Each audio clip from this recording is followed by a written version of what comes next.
April, grabe ka oh. Hinawakan mo lang yung bike, tingnan mo nangyari sa gulong. Sinandalan mo lang yun oh. Sinandalan mo lang yung bike. Kala ba nag-diet ka na?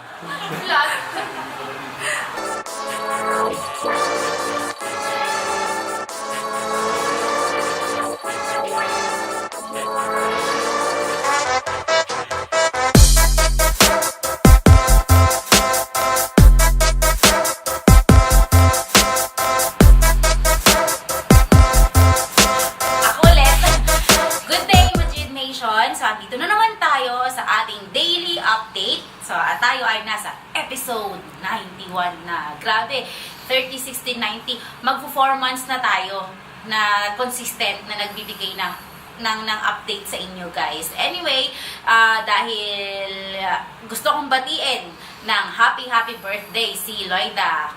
Loida, happy birthday and more blessings to come. At of course, alam ko, itong Pasko, magiging maligaya ka at hindi malamig ang Pasko mo. Okay, alam mo na yon. Yun, more blessings para darating at ingatan mo kung ano yung mga blessings pang darating sa'yo. Okay?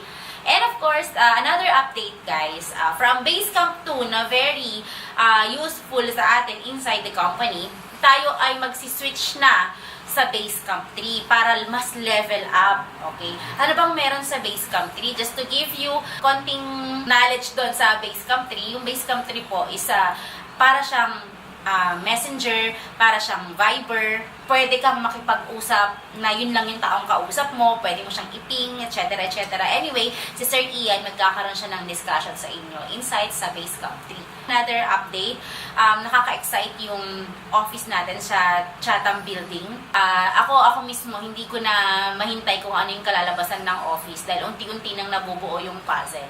Okay, so para sa mga hindi pa nakakasulyap doon, abangan ang pagtapos ng office natin sa Chatham Building. Malapit na ang Christmas party natin sa Davao, Cebu, Pangasinan. Malapit na rin ang Christmas party ninyo. Alam ko nagre-ready kayo. And of course, dito sa Makati na alam kong hindi naman papakuli. Na may naririnig na ako mga silent night, mga ganyan. Okay? So, yun guys.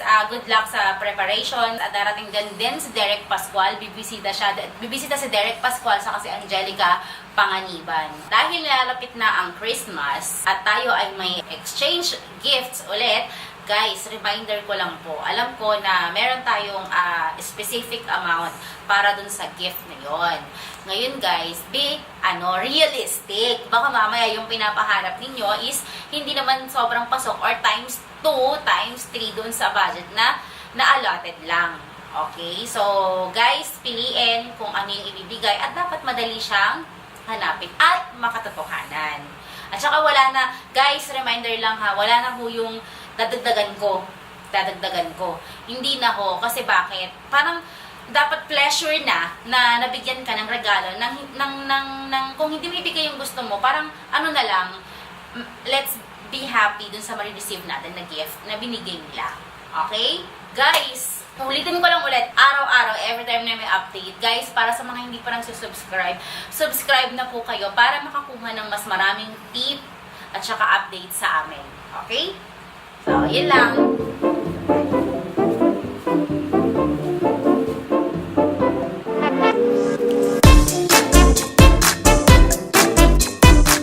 Dito na naman tayo sa ating daily update at tayo ay nasa episode 90.